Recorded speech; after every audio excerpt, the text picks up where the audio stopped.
On this episode, I scare someone and I use my fake belt to consume an emotion.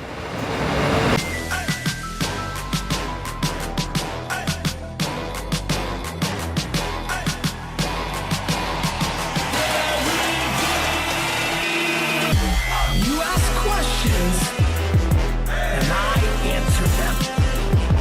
This is the Ask Gary V Show.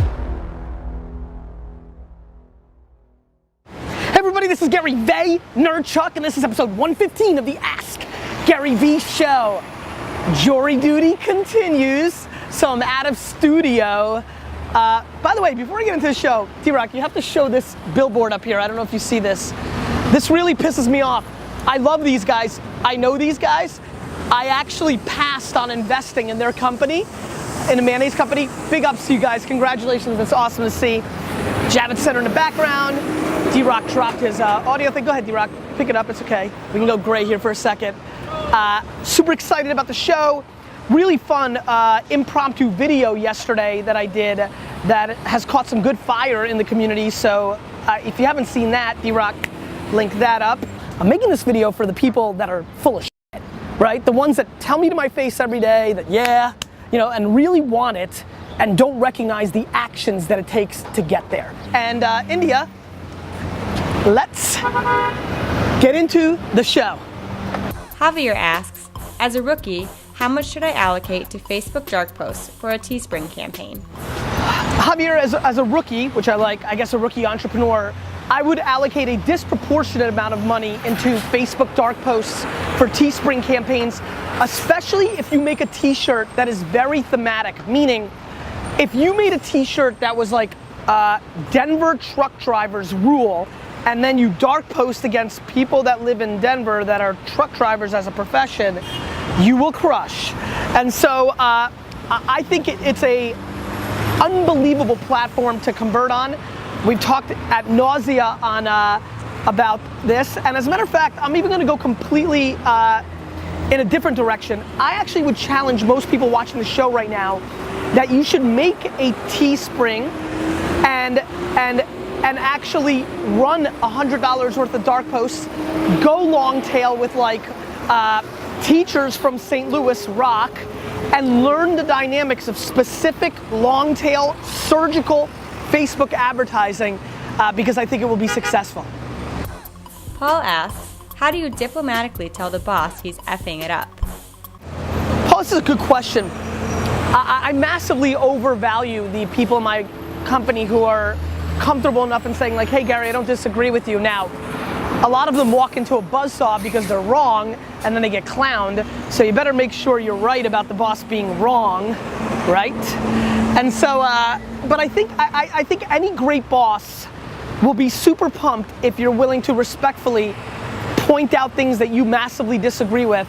And I think it's a win-win situation for you if you go down that route, because if you think about it, if you give that feedback to the boss agrees with you, maybe she or he knew that you were right, you've won points.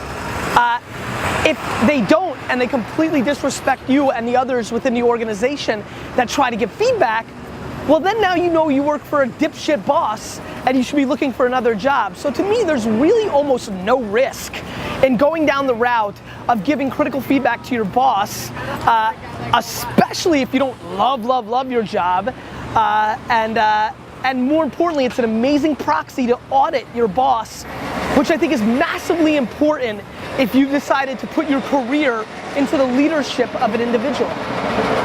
Yeah, let's move this way because I like the way the people are walking. Josh asks, which do you prefer, abrasive versus compassionate, when getting a point understood to meet goals, and why? Josh, I'm curious why you're asking this question. I think it's maybe because you realize I'm abrasive and compassionate at the same time. And I'm very thankful that I have a tool belt where I pull out a lot of different emotions. Competitiveness, caring, warmth, sensitivity, straight disrespect. One of my favorites. That was me drinking self-disrespect. Such a delicious flavor. every situation calls for a different concoction. And so what I spend most of my time really thinking about is getting to know all the different employees and trying to figure, did you like that Stefan like showed up in the back? I'm over here. Getting to know each and every employee on an individual basis, understanding the situation at hand, and then being smart enough as the leader, as the CEO, to deploy the right mix, the right blend at that moment for the task at hand. I actually have no emotion and no favorite move. No, I don't prefer combativeness to compassion to respect to any of this. I really just use whatever I think at that moment is the right move.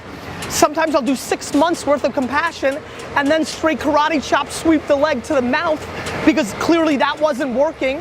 So I'm adjusting in real time to my clients, to my employees, to my investors, to my startups.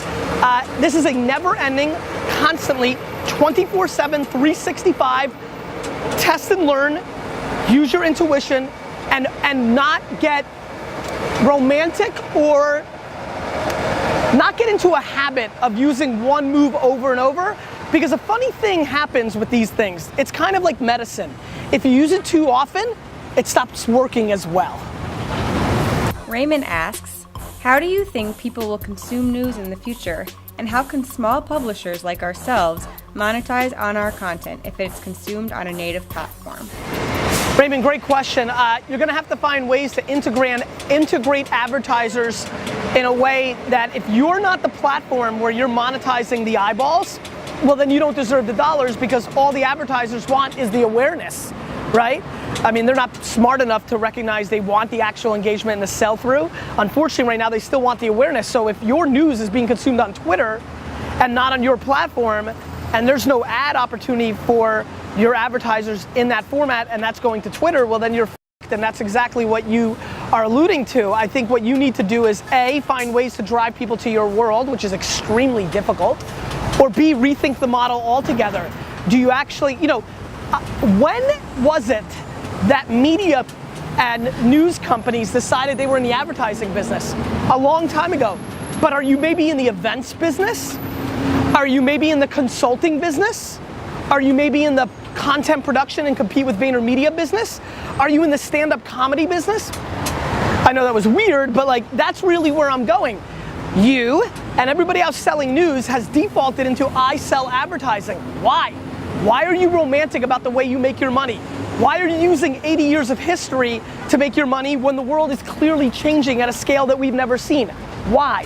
Why? Because innovation and innovators are rare and far and few in between, aren't they? And so I challenge you in this show at this moment and everybody else trying to monetize news, recognizing news is now being consumed on Facebook, recognizing news is now being consumed on Twitter. You've lost your power of people coming to your destination. There's a couple ways to think about it. Are you thinking about virtual reality video? Are you thinking about 3D printing? Are you thinking about mobile-only society? Are you thinking about the next thing after mobile, which might be, I could do it right here in thin air? Or more importantly, because all of that stuff is probably 10 years away, are you thinking about different ways to make money? Meaning, you have a news outlet, and because you're good at producing news and getting people to consume it on the web, maybe you help advertisers get their content consumed on Facebook and Twitter. Rethink the game. And by the way, that was advice for everybody here. Always rethink how you make your money. Wine Library has a big second floor right now, and I'm trying to sell it out as space for events and things of that nature. I'm making money on the real estate. So rethink the way you make your money.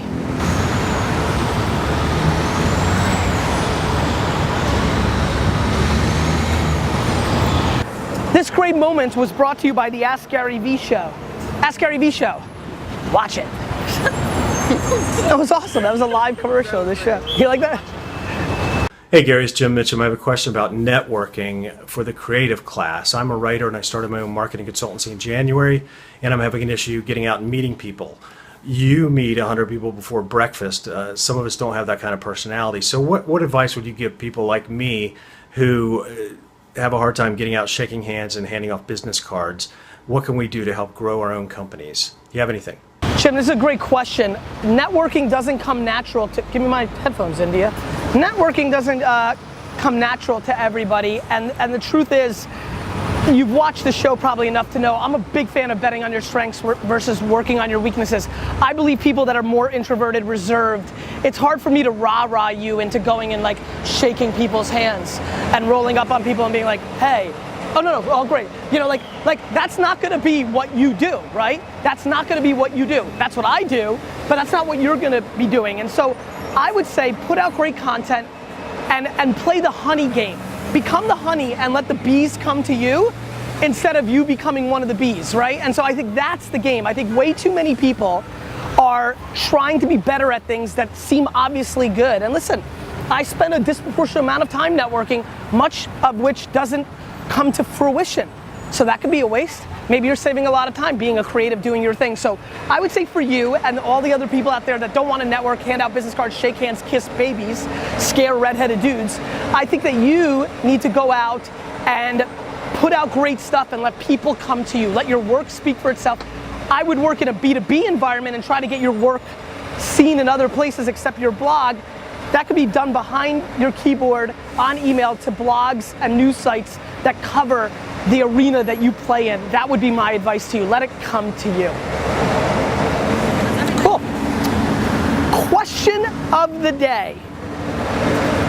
Oh, I've got a good one. Question of the day. What are your 4th of July plans? One of the things that really matters to me is getting to understand all of you more and more and more and more.